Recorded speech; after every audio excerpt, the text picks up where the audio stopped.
The U.S. Supreme Court refused to rescue TikTok on Friday from a law that required the popular short video app to be sold by its Chinese parent company ByteDance, or face a ban on Sunday in the United States on national security grounds. The unanimous decision by the top court is a major blow to a platform used by nearly half of all Americans, but it's unclear what happens now.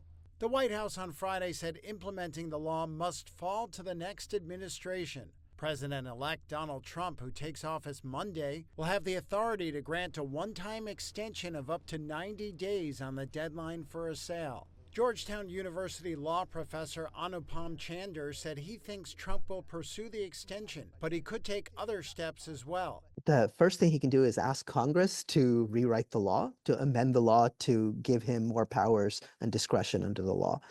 Second thing he can do is issue some kind of executive order that kind of says, hey, look, in fact, national security requires that TikTok continue operating, not that TikTok be shuttered. So he could turn everything upside down by saying, if TikTok is shut, then people are moving to RedNote.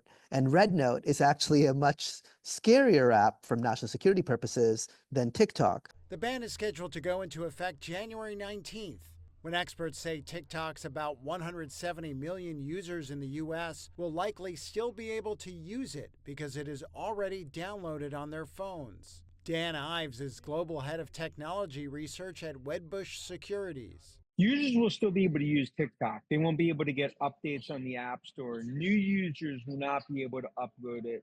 And eventually the data will start to become, more and more stale with no updates.